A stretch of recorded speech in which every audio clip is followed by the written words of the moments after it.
Merci à tous. Oui, vous m'entendez? Oui, merci à tous. Merci Guillaume pour cette journée d'animation de ce colloque.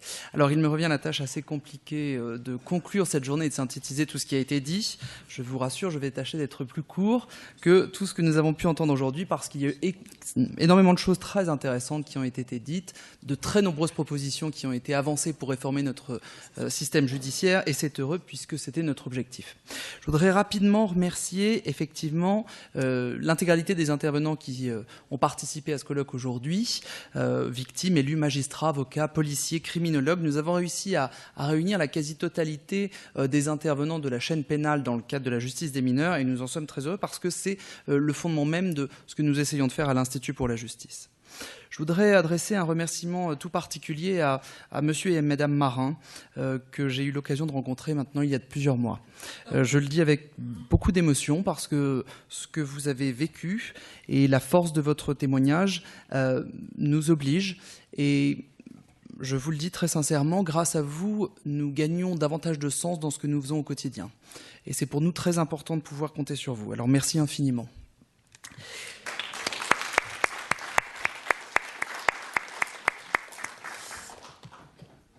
Deux derniers remerciements, rapidement. Remercier toute l'équipe de l'Institut pour la justice, parce que j'ai rarement l'occasion de le faire, notamment devant du public.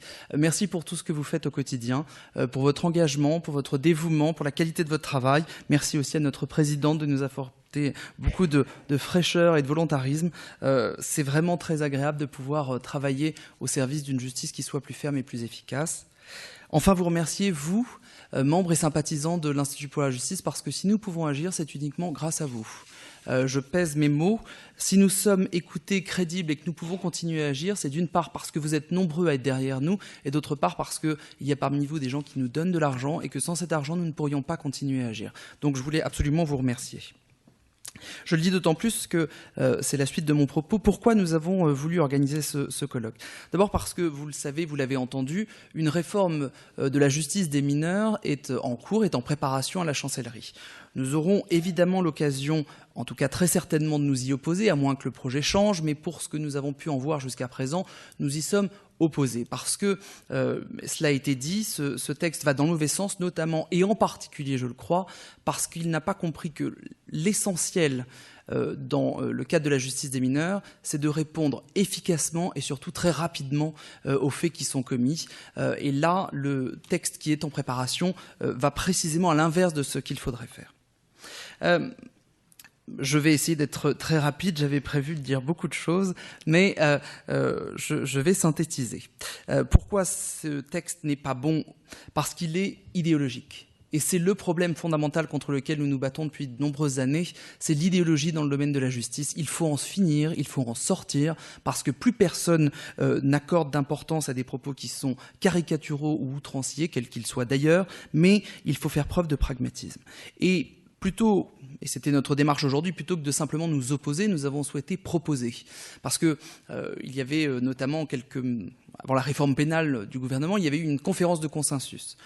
L'Institut pour la justice n'avait pas été invité, malheureusement. Mais bon, nous avons souhaité aujourd'hui devancer cette démarche, inviter de très nombreux experts de très grande qualité, pour pouvoir dire au gouvernement, écoutez, maintenant vous avez une parole alternative. Vous avez des experts de grand niveau qui se sont succédés pour vous apporter beaucoup de solutions.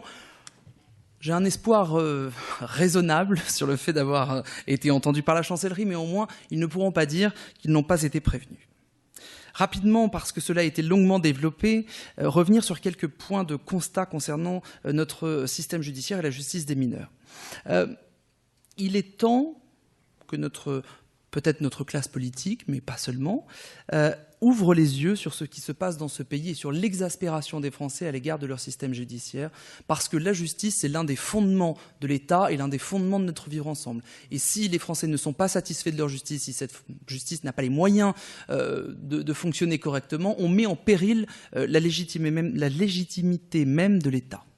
Je ne reviendrai pas sur les constats qui ont été faits par Yves Marican ce matin, mais il y a urgence à agir. Maintenant, plus spécifiquement sur les problèmes de notre justice des mineurs. En 2013, ce sont les derniers chiffres connus, il y a eu 234 000 mineurs qui ont eu affaire à la justice. Eh bien, pour un quart d'entre eux, leur affaire a été classée sans suite. Ce qui ne veut pas dire que, d'une part, ce classement n'était pas légitime, mais il faut bien comprendre que derrière ce quart d'affaires classées, il y a des victimes, il y a des réalités humaines qui sont vécues. Et c'est insupportable pour une victime, même si les éléments ne sont pas suffisamment forts pour pouvoir instruire, eh bien, elle se sent parfaitement bafouée dans son statut de victime. Et donc, ça, c'est un premier constat d'urgence et inquiétant. Il y a effectivement le fait que les mineurs soient surreprésentés dans un certain nombre d'actes de délinquance ou de crimes. Je pense en particulier aux destructions et aux dégradations de biens, ou, beaucoup plus grave, aux viols. La délinquance des mineurs, on l'a dit, est de plus en plus violente et elle est de plus en plus rapide, enfin en termes d'âge, de plus en plus tôt. Mais moi, ce qui m'effraie le plus, et qui a été rappelé à plusieurs reprises, c'est le délai moyen d'une procédure judiciaire entre le fait qui est commis et la sanction qui peut être prononcée. 20 mois. Quand on a 16 ans, et que tout se joue, tous les criminologues vous le diront, entre 14 et 18 ans, tout se joue dans la structuration d'une personnalité. Si la réponse met 20 mois à arriver, on peut déjà être devenu majeur, mais enfin, je veux dire, j'ai même pas besoin d'insister tellement les chiffres sont énormes. Quasiment 2 ans pour avoir une réponse, c'est impossible, c'est inacceptable. Il faut que cela change. Il faut que cela change. Je vous le disais, les Français sont inquiets, ils attendent des réponses fortes et rapides. Et face à ce sentiment d'exaspération, il va falloir sortir d'un discours qui a été tenu pendant trop longtemps sur le sentiment d'insécurité. Ce n'est pas un sentiment. Quand il y a 4 millions... quasiment 5 millions de procès-verbaux qui sont transmis par la police à la justice, ça n'est plus un sentiment, c'est une réalité d'ampleur inégalée dans notre pays et il faut agir, il faut répondre parce que, je le redis, mais c'est important, c'est le fondement même de l'État qui est attaqué quand la justice ou l'ensemble de la chaîne pénale n'est plus crédible aux yeux des Français et évidemment aux yeux des délinquants. Un point de méthode rapidement. Il ne faut s'interdire aucun débat quand on va parler de la question de la justice des mineurs, et c'est ce que nous avons souhaité faire aujourd'hui. S'interdire aucun débat, ça ne veut pas dire être excessif ou outrancier, mais ça veut dire dépassionner les sujets, voir éventuellement ce qui peut se faire dans un certain nombre de pays étrangers. Je pense aussi au Canada, qui est souvent cité en exemple, mais c'est s'inspirer de tout ce qui peut nous aider à améliorer concrètement notre système judiciaire, que ce soit des pratiques très simples ou, à l'inverse, des changements d'ampleur qui nécessitent des lois. Cela a été dit, il ne faut pas forcément en passer par la loi. On peut, au quotidien, dans les juridictions, changer les pratiques. Mais pour changer les pratiques, il faudrait aussi changer les mentalités, mais j'y reviendrai un peu plus tard. Alors je fais un saut dans ce que j'avais pu écrire et j'essaye d'aller encore plus vite. Quelle est notre conviction ? Quelle est la conviction de l'Institut pour la justice depuis maintenant plus de 8 ans, depuis sa création ? C'est que tout n'est pas perdu. C'est pas foutu. On peut encore changer notre système judiciaire, on peut améliorer le fonctionnement de notre chaîne pénale pour voir la délinquance baisser durablement dans ce pays. Il faut insister sur ce point parce qu'aujourd'hui, les Français sont inquiets, sont en colère, sont exaspérés et ils ont raison, mais ce que nous essayons de faire à l'Institut pour la justice, c'est d'y apporter des réponses qui soient crédibles, qui soient concrètes et qui soient efficaces. Voilà le point que je voulais aborder.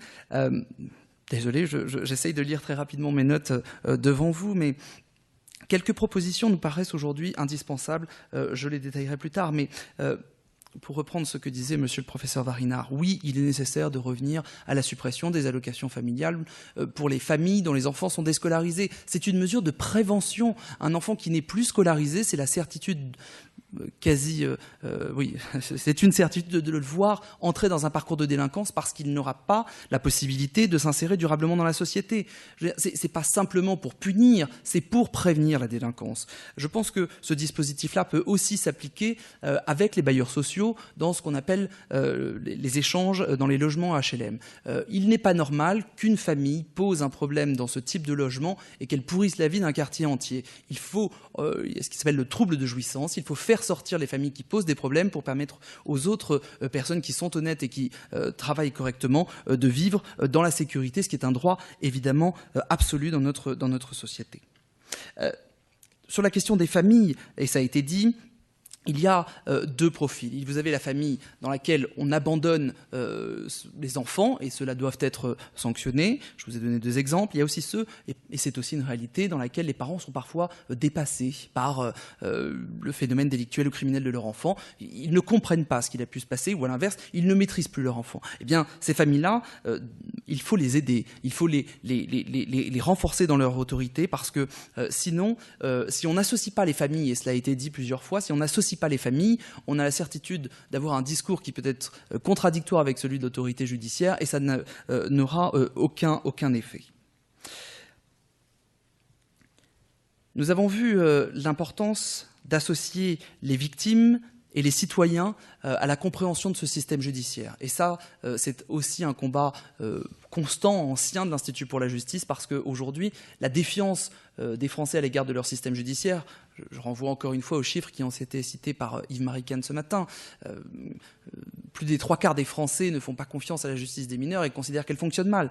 On a là un constat clair que ça ne va pas. Eh bien, il faut, à notre sens, associer les citoyens et les victimes, et c'est ce que l'Institut pour la justice essaie de faire depuis sa création. Mais on ne pourra pas changer ce système si l'on ne, et c'est un point majeur chez nous, en responsabilisant davantage les acteurs, et l'ensemble des acteurs, à commencer par les parents, mais surtout par le mineur délinquant.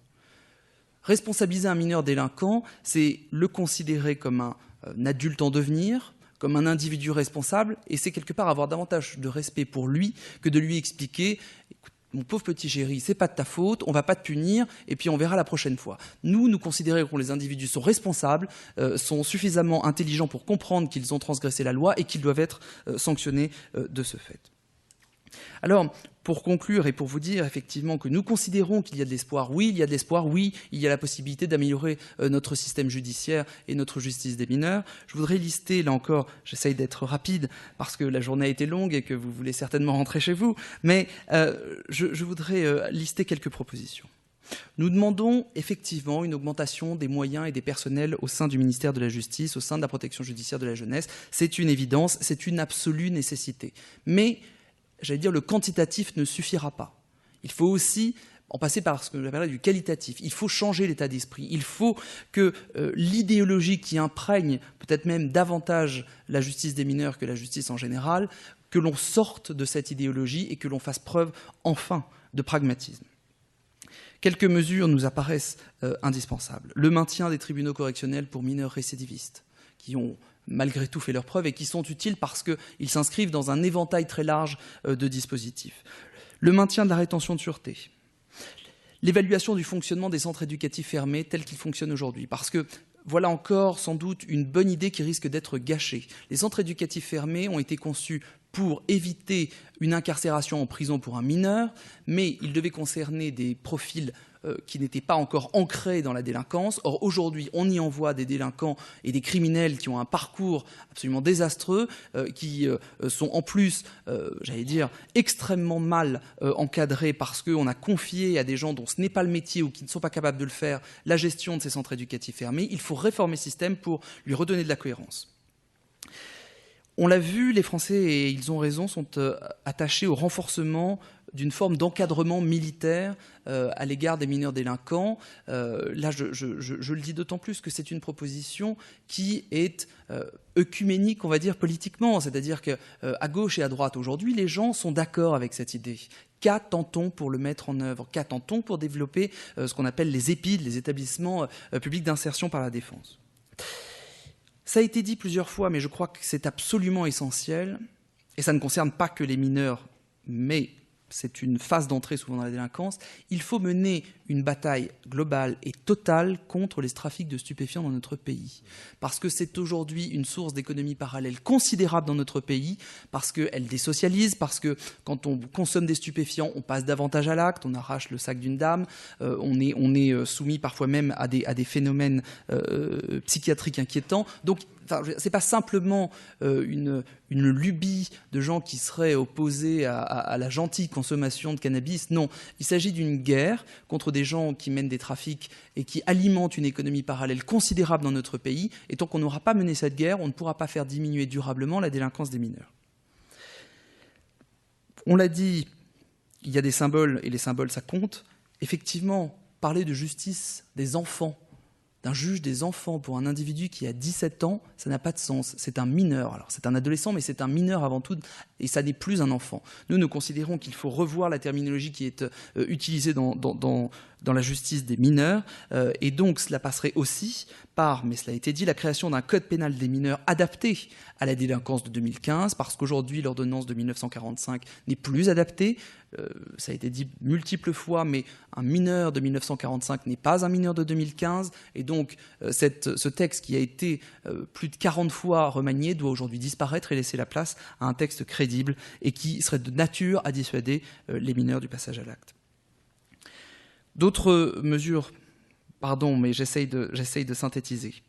L'évaluation de la dangerosité. Le docteur Coutenceau en a rapidement parlé ce matin, de la dangerosité criminologique, parce qu'on ne traite pas de la même manière un individu qui est dans, par exemple, le déni de son viol avec un individu qui reconnaît qu'il a commis un crime. Ça n'est pas les mêmes profils. Et il l'a mieux développé que je ne pourrais le faire maintenant, mais il est temps. Il est plus que temps que notre pays adopte des outils modernes d'évaluation de la criminologie qui sont utilisés dans la totalité des pays européens aujourd'hui. L'interdiction du cumul des peines et des mesures éducatives, des mesures de sursis à répétition, voilà encore une piste, une mesure très concrète qui parle et qui aura une incidence directe sur les mineurs délinquants. Mais maintenant, j'aimerais conclure et vous laisser enfin retourner chez vous. On le voit, la justice des mineurs est profondément imbriquée, et on s'en doute, avec la délinquance des majeurs. Nous avons souhaité aujourd'hui traiter de cette question en particulier, mais vous le savez, l'Institut pour la justice est très attaché à une réforme d'ampleur, une réforme globale de notre système judiciaire, qui est pour priorité l'exécution des peines, parce que c'est aujourd'hui le problème majeur, le maillon faible de notre chaîne pénale, c'est l'exécution des peines, c'est ce qui engorge nos juridictions, c'est ce qui démoralise le travail des forces de sécurité qui passent leur temps à courir derrière des individus, je pense en particulier aux récidivistes, à courir derrière des individus qui ont été arrêtés X fois et qui n'ont pas exécuté leur peine. C'est l'enjeu majeur à la fois pour la justice des mineurs et à la fois pour la justice des majeurs, parce que je reprendrai cette phrase qui me paraît tellement de bon sens, mais être sévère et juste à l'égard d'un mineur, c'est le meilleur moyen de le considérer et c'est peut-être le meilleur espoir qu'on peut avoir de le remettre dans le droit chemin, parce que malgré tout, les mineurs, c'est quand même l'avenir de notre société. Et si on n'est pas capable de les remettre dans le droit chemin, on crée une société qui sera pire qu'elle ne peut être aujourd'hui. Voilà très rapidement ce que je voulais vous dire. Vous remercie encore une fois de votre présence, de votre écoute, de votre participation. Et puis j'espère que nous aurons l'occasion de renouveler ce type de colloque très prochainement. Merci infiniment.